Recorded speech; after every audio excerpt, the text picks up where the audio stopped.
In 1973, EMI told Queen to sign a standard record deal. Instead, these four college students demanded something unprecedented: complete control of their master recordings. 50 years later, that one decision helped them sell their catalog for $1.27 billion, the largest deal in music history, the college deal that changed everything. In 1970, four talented musicians in London formed a band that would change the music industry forever. Freddie Mercury, Brian May, Roger Taylor, and John Deacon came together as Queen, with big dreams and unexpected business savvy. By 1973, Queen had caught the attention of EMI Records. The label offered them a standard contract for new artists, which typically gave the company ownership of master recordings in exchange for financial support and promotion. Queen, however, made an unprecedented demand. They wanted to retain ownership of their master recordings and simply license them to EMI.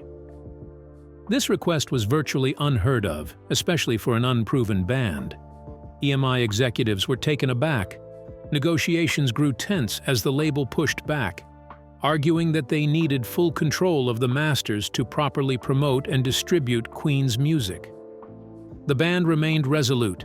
For weeks, it seemed the deal might collapse. EMI wasn't accustomed to artists demanding such terms, but Queen's potential was undeniable, and eventually, EMI relented. The final contract was revolutionary. Queen would retain ownership of their master recordings, licensing them to EMI for a set period. The band also secured approval rights over how their music and image were used. In return, they accepted a smaller advance and royalty rate. This decision had immediate and long-lasting effects. With ownership of their masters, Queen gained unprecedented creative control, allowing them to experiment with longer songs and unconventional structures. It also gave them leverage in future negotiations. The true significance of this deal would become clear decades later.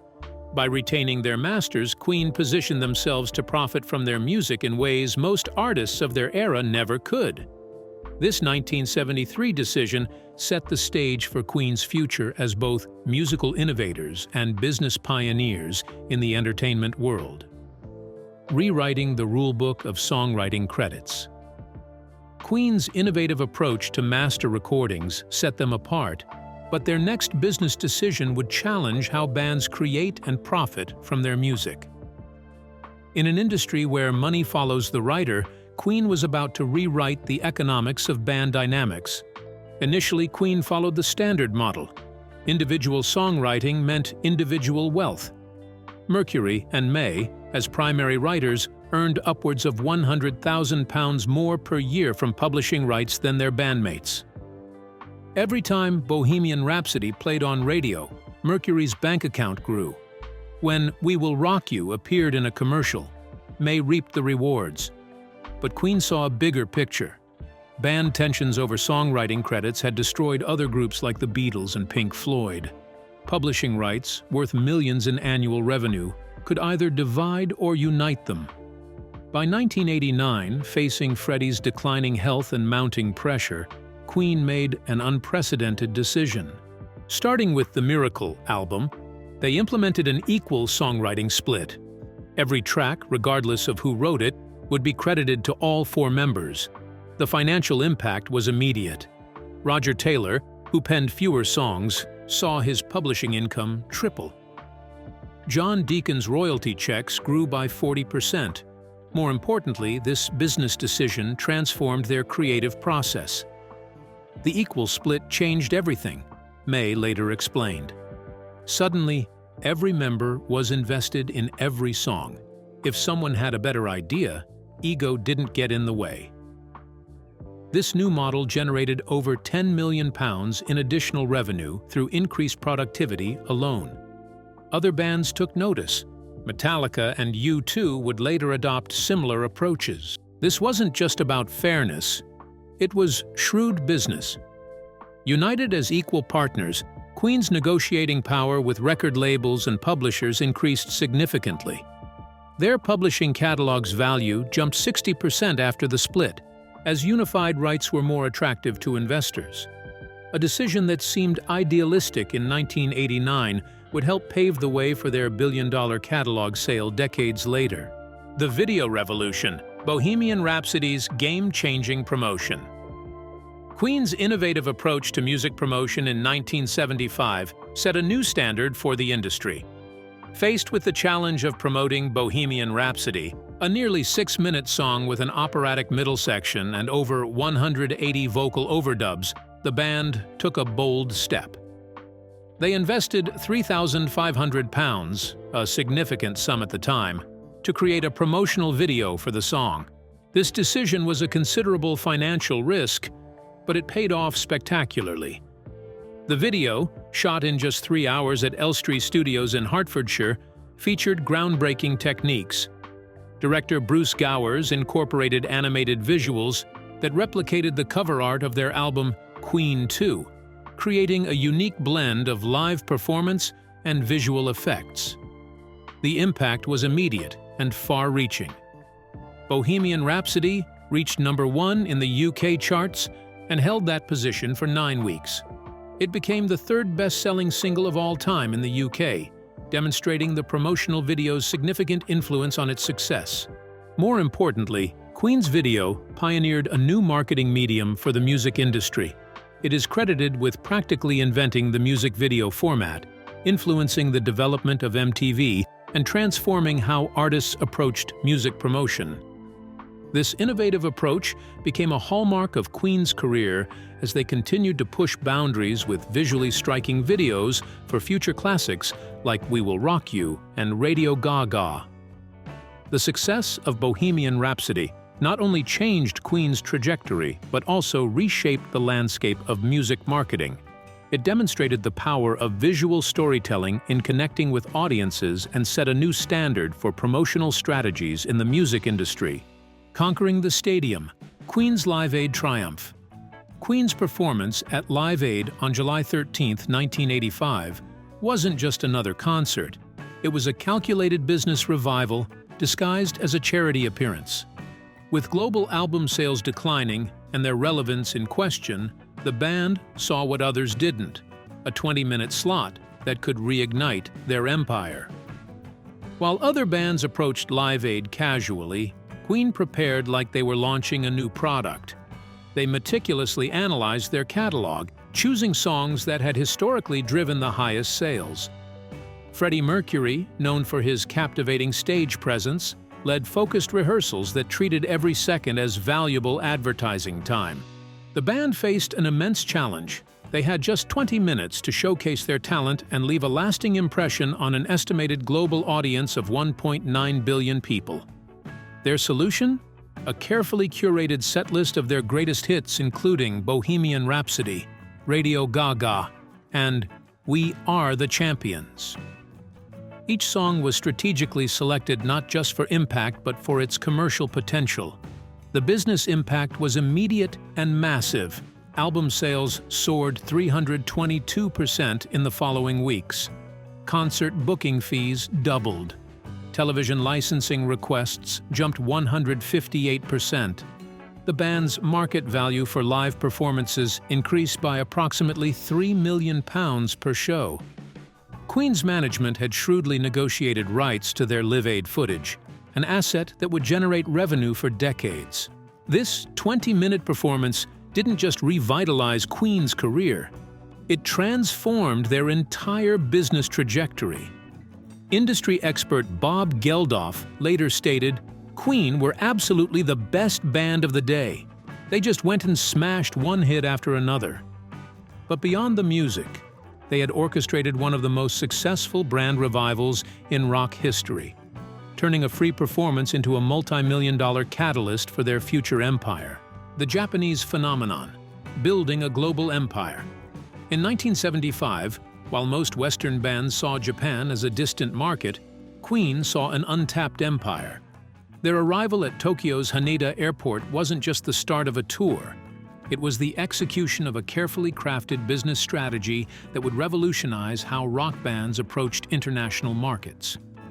Before setting foot in Japan, Queen spent 6 months studying the market. They analyzed how Japanese fans consumed music differently from Western audiences.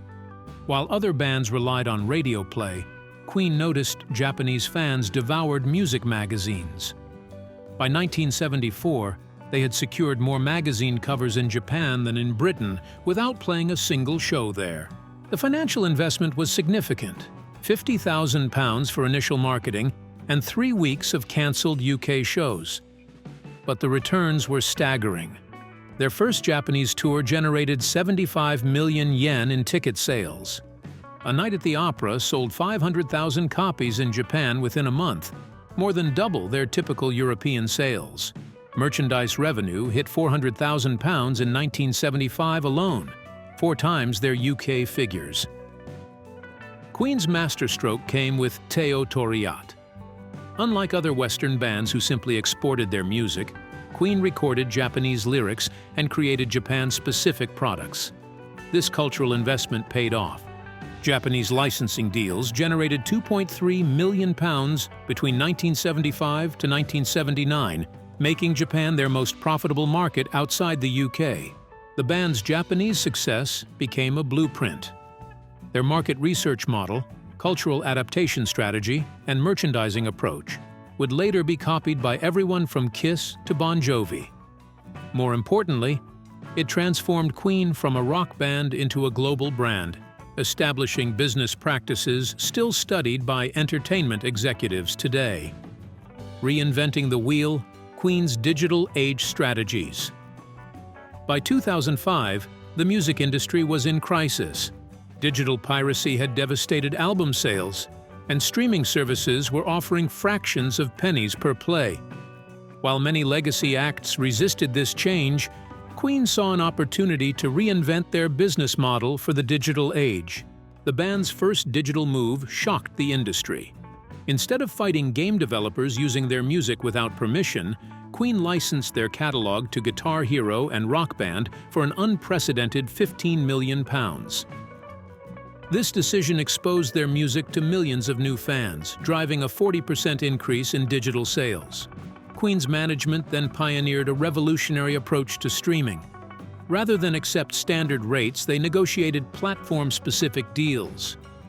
Their catalog's popularity gave them leverage. Bohemian Rhapsody alone generated £5 million in streaming revenue in 2018. The band also retained control over their music's use in user-generated content, turning potential piracy into profit. The 2019 You Are the Champions campaign showcased their digital savvy. Fans were invited to create content using Queen's music, generating over 10,000 fan videos. Each video meant more streaming revenue, more engagement, and more data about their audience. The campaign drove a 300% increase in Queen's YouTube subscribers, translating to millions in additional revenue.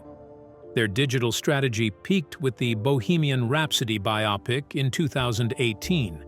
Unlike traditional music biopics, Queen structured the film deal to drive streaming growth. The movie's success led to a 500% increase in catalog streams, generating an estimated £18 million in additional revenue in just 6 months. These digital innovations positioned Queen's catalog as one of music's most valuable assets. In 2022, Sony Music recognized this value, paying $1.27 billion for the rights, the largest catalog sale in history. Queen had once again proven themselves the savviest entrepreneurs in rock, turning digital disruption into billion-dollar opportunities. The billion-dollar deal, securing Queen's legacy. In the midst of Queen's digital success, a significant shift occurred in the music industry. Major artists began selling their entire catalogs for enormous sums, setting the stage for Queen's iconic collection to take center stage. Industry experts valued Queen's catalog at an impressive $1.11 billion, encompassing global music publishing rights, recorded music rights outside North America, and name and likeness rights. This diverse portfolio made it particularly attractive to potential buyers. Sony Music emerged as the frontrunner in negotiations, aiming to add Queen's discography to its roster. The band's representatives worked diligently to protect Queen's legacy while maximizing the catalog's financial potential. In 2022, Sony Music acquired Queen's catalog for $1.27 billion, marking the largest transaction of its kind in music history. The sale included Queen's entire recorded music catalog, revenue from the Bohemian Rhapsody biopic, and other income streams. Industry expert Guy Blake described the catalog sale as seismic, noting the wisdom of striking while the market was at its peak. The deal secured Queen's financial legacy and ensured their music would continue to reach new audiences under Sony's stewardship. This billion-dollar sale represented the culmination of Queen's decades-long business acumen. From their groundbreaking EMI contract in 1973 to their digital age strategies, the band consistently made decisions that enhanced the long-term value of their work. The final deal not only rewarded their foresight, but also established a new benchmark for the value of iconic music catalogs in the modern era. Queen's impact on the music industry extended far beyond their chart-topping hits. Their innovative business strategies reshaped how artists approach ownership, promotion, and global market expansion. From retaining control of their master recordings in 1973 to pioneering music video promotion with Bohemian Rhapsody in 1975, Queen consistently made decisions that maximized their artistic and financial potential. The band's ability to adapt to changing times, from conquering the Japanese market in the 1970s to embracing digital platforms in the 2000s, set a blueprint for longevity in the music business. Their equal songwriting split, implemented in 1989, fostered unity and ensured all members benefited from their success, influencing how many modern bands approach royalties. Queen's journey from college students demanding unprecedented control to architects of a billion-dollar empire exemplifies the potential for musicians to be both creative forces and savvy entrepreneurs. In doing so, they not only secured their place in music history, but also redefined the economics of rock and roll. Queen's legacy as musical innovators and business pioneers continues to inspire artists navigating today's ever-evolving industry landscape.